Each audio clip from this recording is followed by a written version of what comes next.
भिंड में कांग्रेस द्वारा चलाए जा रहे वोट चोर गद्दी छोड़ अभियान के तहत कांग्रेस प्रदेश अध्यक्ष जीतू पटवारी भिंड के चौधरी प्रमोद मैरिज गार्डन पहुंचे, जहां उन्होंने कांग्रेस कार्यकर्ताओं को संबोधित करते हुए भाजपा सरकार में खुलेआम शराब बिकने के मामले पर निशाना साधते हुए ड्रग सप्लाई मध्य प्रदेश में जमकर हो रही, वहीं उन्होंने अपने भिंड भाजपा विधायक द्वारा कलेक्टर के बंगले का खाद की समस्या को लेकर किसानों के साथ घेराव कर धरने पर बैठने पर कहा कि भिंड के विधायक अन्य भाजपा के नेताओं को सीख लेनी चाहिए। दरअसल लोकसभा के नेता विपक्ष राहुल गांधी ने वोट चोरी का खुलासा किया था, जिसके बाद से यह मामला भाजपा के लिए परेशानी का सबब बन गया है। इसके साथ ही कांग्रेस प्रदेश अध्यक्ष जीतू पटवारी ने आरक्षण के मुद्दे को लेकर भी भाजपा पर जमकर बरसे। उन्होंने कहा, मैं मुख्यमंत्री डॉक्टर मोहन यादव को चैन की नींद नहीं सोने दूंगा जब तक पिछड़े वर्ग का आरक्षण नहीं मिल जाता है। वहीं उन्होंने प्रदेश में किसान बेहाल, नौजवान को रोजगार नहीं, व्यापारी को व्यापार नहीं और घोटाले पर घोटाले भाजपा की सरकार में होते जा रहे हैं। जीतू पटवारी ने भिंड के नवायुक्त जिलाध्यक्षों को पदभार ग्रहण कराते हुए उन्हें शुभकामनाएं दी एवं विपक्षी भूमिका को पूरे जोर एवं जोश के साथ उठाने की भी बात की। उन्होंने कहा कि कांग्रेस सदैव दलित, शोषित, पिछड़े आदिवासियों की आवाज उठाती आई है, जिसके लिए भाजपा सरकार कितनी भी षड्यंत्र कर ले, लेकिन हम लोग गरीब मजलूमों की आवाज सदैव उठाते रहेंगे। वादे आपने क्यों पूरे करो? आपने कहा था हम 3100 का धान का दाम देगा, आपने नहीं दिया। आपने 3000 बहनों को देने का कहा था, नहीं दी। आपने 2700 के गेहूं की बोली थी, नहीं दी। 450 का गैस सिलेंडर। सबको बोलना है गद्दी छोड़, वोट छोड़, गद्दी छोड़। सब वो उधर के पीछे के थके हुए लगते हैं, बहुत देर हो गई है, तो फिर से एक बार वोट छोड़, गद्दी छोड़। जागो जागो, जागोगे तो आनंद आएगा। फिर से एक बार वोट चोर। कौन है वोट चोर? सबसे वरिष्ठ है आज यहाँ मंच पे आदरणीय हमारे पूर्व अध्यक्ष शहर के, हमारे परिवार के हैं। हमारा जिले का अध्यक्ष है, वो चला गया। बाकी भी सब मेरे दोस्त हैं, आप सब भी पूर्व विधायक भी हैं, सारे परिवार के नेतागण हैं। मैं सबके जो बड़े हैं उनके चरणों में सर रखकर प्रणाम करता हूँ। जो मेरे साथी उन सबको गले लगाता हूँ, जो छोटे हैं उनको प्यार देता हूँ, और आप सबको भी ढेर सारी शुभकामनाओं के साथ धन्यवाद देता हूँ। गद्दी छोड़ो मतलब वोट चोर गद्दी छोड़, ये आयोजन पूरे मध्य प्रदेश में कांग्रेस पार्टी का चल रहा है। राकेश भैया, मैं सुबह करीब 7 बजे 7:30 बजे इंदौर भोपाल से निकला था, तो वहां से पहले गए राजगढ़, फिर गए गुना, फिर गए शिवपुर, फिर गए इधर दतिया से अब आप लोगों के बीच में, और यहाँ से हमारे प्रवीण पाठक जी की दादी जी अशांत हो गई, तो वहां भी मुझे जाना है 5 मिनट। असल में साथी हमारा पूर्व विधायक है, वहाँ मेरी उपस्थिति होना जरूरी है। तो मैं पहले ही इतना लेट, और सुबह से मैं भी आखिर इंसान ही हूँ, आपका जैसा ही हूँ, मेरी भी हार्ड मांस सब ऐसे ही है। मैं भी रोटी खाता हूँ और कुछ तो खाता नहीं हूँ। कल मैं था जबलपुर, वहां से 12-1 बजे घर आया भोपाल, और फिर आज सुबह यहाँ चालू हो गया। तो मूल उद्देश्य क्या है कि मैं जैसे ही बोलूं, कौन है वोट चोर? पत्रकार बंधु है, कौन है वोट चोर? क्यों है मोदी? क्यों है मोदी? राहुल गांधी जी ने 1 महीना हुआ, एक लोकसभा, एक विधानसभा का डेटा देश के सामने रखा, और उन्होंने कहा मैं चुनौती देता हूं, चुनाव आयोग इसको करेक्ट करके बताए। तो चुनाव आयोग की सारी बात भारतीय जनता पार्टी के नेताओं ने की, नरेंद्र मोदी ने की, अमित शाह जी ने की, बीजेपी के प्रवक्ताओं ने की, पर चुनाव आयोग जब सामने पीसी लेने आया तो करेक्ट नहीं किया, और उसने सवाल खड़े किए। जैसी बात की जैसी मोदी जी ने की, बीजेपी के पन्ना प्रभारी जैसी बात। मध्य प्रदेश में इन्होंने वोट चोरी की और सरकार बनाई, महाराष्ट्र में इन्होंने वोट चोरी की और सरकार बनाई, इन्होंने हरियाणा में वोट चोरी की और सरकार बनाई। 35 लोकसभा की सीटें जो 35, 25, 30 हजार से जीती हुई है नरेंद्र मोदी के पक्ष में, उन सब में चोरी हुई, और चोरी के प्रधानमंत्री बने नरेंद्र मोदी। सही है कि गलत? सही है। आदरणीय साथियों, 2014 में ठगों का गिरोह तैयार हुआ। उन्होंने लोगों को भ्रम जाल फैलाया कि देश जितनी तरक्की की उससे ज्यादा तरक्की होनी थी, हमारे कोई ना आगे है ना कोई पीछे है। नरेंद्र मोदी ने देश को बताया कि मेरे ना कोई बच्चे बच्ची है, ना कोई परिवार है, जो कुछ है मेरा देश है और मैं इस देश से भ्रष्टाचार समाप्त करूंगा, इस देश में रोजगार लेके आऊंगा, किसानों की आय दुगनी करूंगा, अलग अलग सब्सिडी $5 ट्रिलियन की अर्थव्यवस्था करूंगा। देश के सामने एक नया विजन दिया। जैसे ही देश ने भरोसा किया, राज्यपाल के माध्यम से 5 राज्यों की सरकार गिराई, सिक्किम की गिराई, एक भी बीजेपी का विधायक नहीं था, सरकार बीजेपी की पलट के बन गई, फिर मिजोरम की गिराई, फिर गोवा की गिराई, ऐसे 5 राज्यों की राज्यपाल के जरिए सरकार गिराई। फिर दूसरा कारनामा चालू हुआ, एक मध्य प्रदेश में खोखा पद्धति आई, खोखा 50-50 खोखे में विधायक खरीदे और बेचे गए, जिसमें मध्य प्रदेश, महाराष्ट्र, ऐसे कई राज्य 11 राज्यों की सरकार गिराई गई, जिसमें एक विधायक को 35 करोड़, 50 करोड़, 30 करोड़, 20 करोड़, उसमें सिंधिया जी और उनके विधायक भी दल बदल हुए। देश ने देखा, तीसरा ठगों के गिरोह ने तीसरा फार्मूला अपनाया और इन्होंने कहा कि रिसोर्स पॉलिटिक्स, पूरे विधायकों को रिसोर्स पे ले जाओ और पूरी सरकार बदल दो। ये भारतीय जनता पार्टी नरेंद्र मोदी ने नया भारत लेके आए। अब सारे हथकंडे जब ईवीएम से लेके सब देश के सामने आ गए, तो इन्होंने वोट चोरी का फार्मूला बनाया, चुनाव आयोग को साथ दिया और चुनाव आयोग को साथ लेकर कांग्रेस के वोट घटाना है, बीजेपी के इधर उधर के वोट उसमें डालना है और इतने वोट डलवा देना है कि उनका प्रत्याशी जीत जाए। ऐसे 35 सीटों पे वोट की चोरी, अब की बार 400 पार का नारा देने वाले नरेंद्र मोदी की 240 सीट हो गई। बैसाखी पर देश के प्रधानमंत्री बने हुए हैं। आदरणीय भिंड वासियों, आदरणीय प्रदेशवासियों, अभी एक नया कानून नरेंद्र मोदी लेके आए, जो मुख्यमंत्री, जो सांसद, जो मंत्री 30 दिन तक जेल में है, उनको अपने पद से इस्तीफा देना पड़ेगा। ये कानून आ तो रहा है इसलिए कि नरेंद्र मोदी डरा रहे हैं नीतीश कुमार को, डरा रहे हैं उनके सांसदों को, डरा रहे हैं चंद्रबाबू नायडू को, डरा रहे हैं उन लोगों को जो नरेंद्र मोदी को सपोर्ट नहीं करना चाहते, अपना हाथ खींचना चाहते हैं।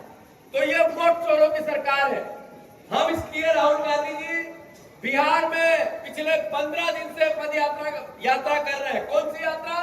वोट चोर, वोट चोर। आदरणीय साथियों, अभी मध्य प्रदेश की भी मोहन भैया की सरकार है। मैंने कल परसों ये कहा कि सबसे ज्यादा नशा मध्य प्रदेश में बिकता है। मैं गलत तो नहीं कह रहा हूं ये बात?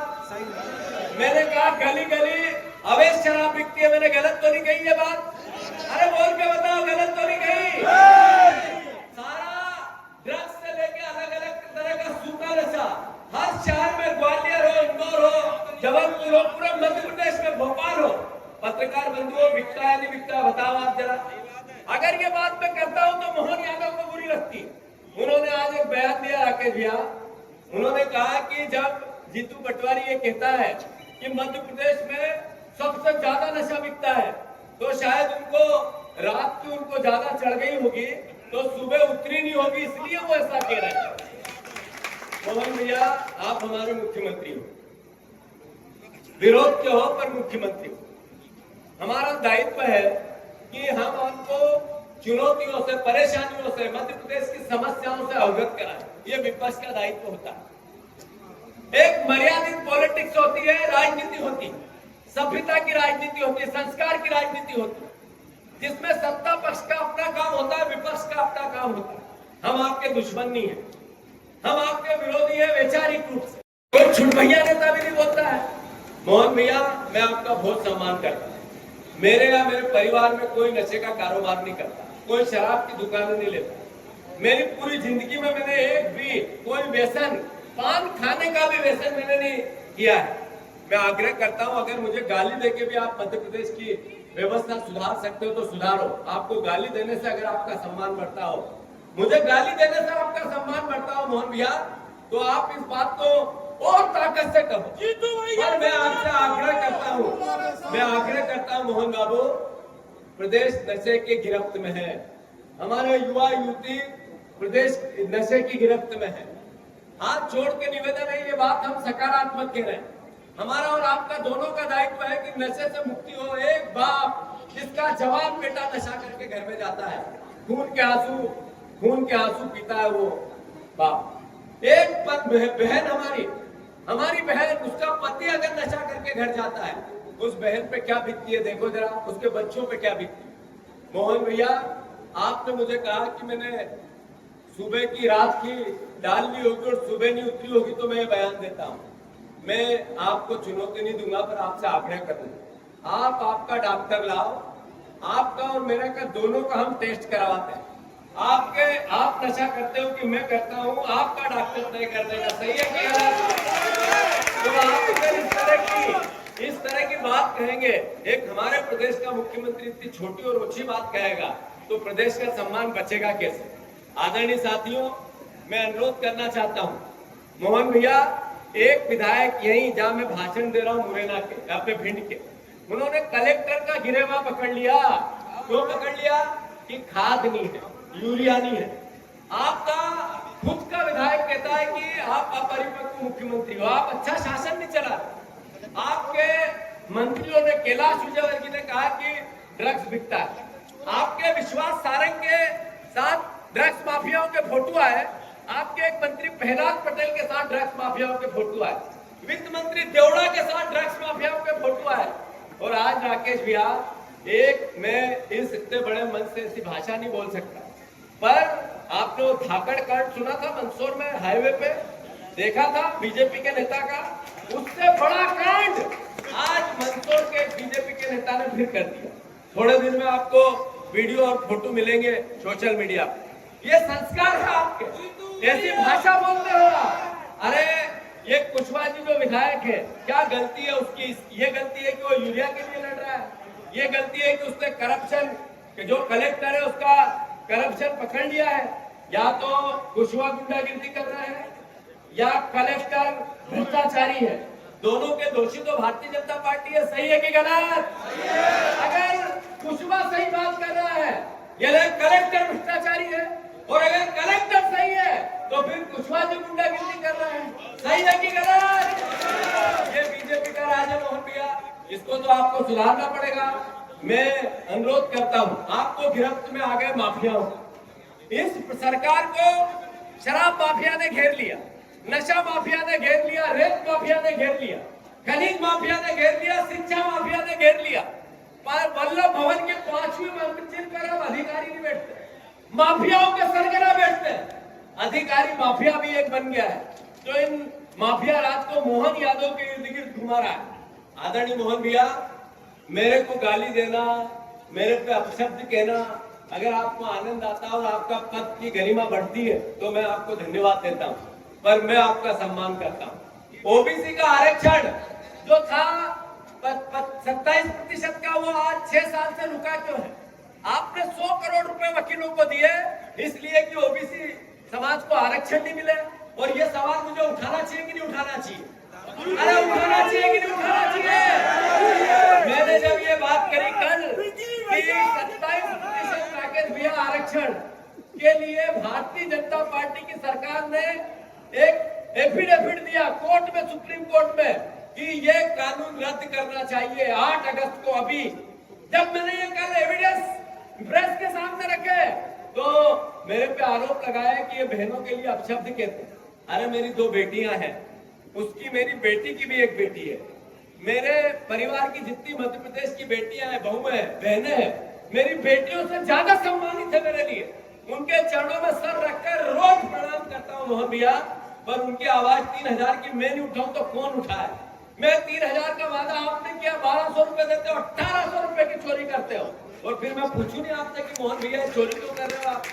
अरे मोहन यादव जी, एक कदम भी हम पीछे नहीं हटेंगे, विपक्ष की भूमिका निभाएंगे, ताकत से तोड़ के। अगर नहीं हो पा रहा है 5 साल से, तो उसके दोषी बीजेपी शिवराज और मोहन यादव है। हमने जब ये बात उठाई तो अनर्गल आरोप लगाते हैं। हम हर हालत में ओबीसी के आरक्षण इनके ऊपर से देव को आके देना पड़ेगा, ये बात कहते रहेंगे, और ताकत से जब तक ओबीसी को आरक्षण नहीं मिलेगा मोहन यादव जी, आपको चैन से नहीं बैठने देंगे। आज एक भाजपा विधायक ने कलेक्टर के ऊपर का प्रयास किया, इस पर क्या कहना? ये इस सरकार की असली अराजकता को बताता है। एक तरफ भ्रष्टाचारी अधिकारी हो गए गए, दूसरी तरफ गुंडागिर्दी करने वाले बीजेपी के कार्यकर्ता हो गए और दोनों के चक्कर में बीजेपी पिस रही है। अरे यूरिया है तो फिर विधायक लड़ने क्यों गया, यूरिया है तो लाइन क्यों है, खाद है तो ये मुकदमे क्यों है।